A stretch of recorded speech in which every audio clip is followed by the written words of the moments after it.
ነፃነት ወርቅነህ እባላለሁ። እንግዲህ ስለኔ ትንሽ ልንገራችሁ። እኔ ነፃነት ወርቅነህ እባላለሁ። እናቴ ምናለሽዋ ይፍሩ ትባላለች። ወይዘሮ ምናለሽዋ ይፍሩ ይባላሉ እናቴ። አባቴ ደግሞ ሻለቃ ባሻ ወርቅነህ እምሩ ይባላል። እዚህ ጋር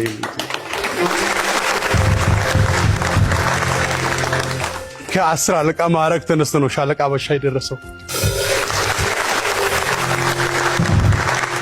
እና 6 ቤተሰቦች ነን። እኔ አራተኛ ልጅ ነኝ ለከቤቱ።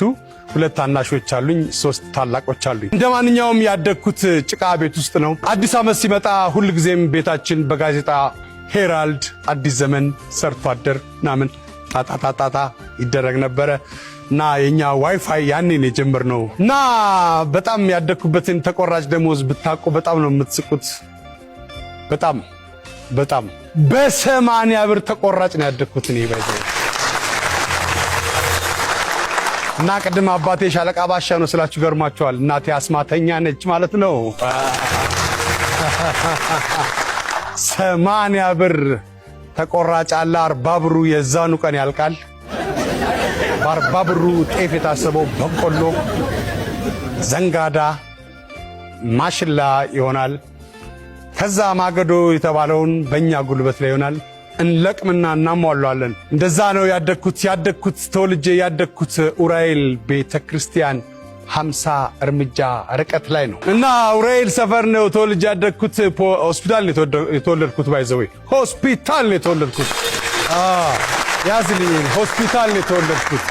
ትብቴ አድራሻ አለው ለማለት ነው። እኔ በኪራይ ነው የምኖረው አሁን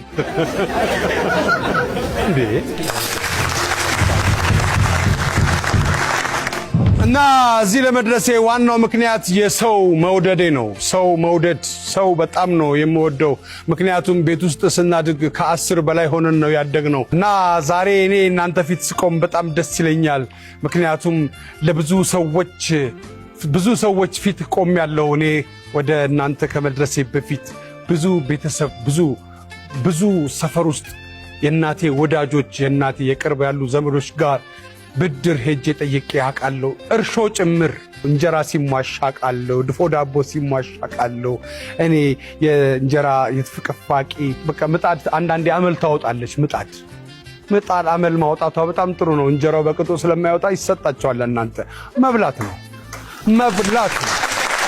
እና ትኩስ እንጀራ በበርበሬ በጣም ነው የምወደው። ባይዘወይ በጣም ነው የምወደው። ልክ ነው። ሌላ ነገር ልወድ አልችልም። አይ ነው። ደስ የሚል ቤተሰብ ውስጥ ነው ያደግኩት። በፍቅርና በስርዓት በጨዋ ደንብ ነው ያደግኩት። ትክክለኛ ክርስቲያናዊ ቤተሰብ ነው ያሳደገኝ። አያቴ ነች ያሳደገችኝ።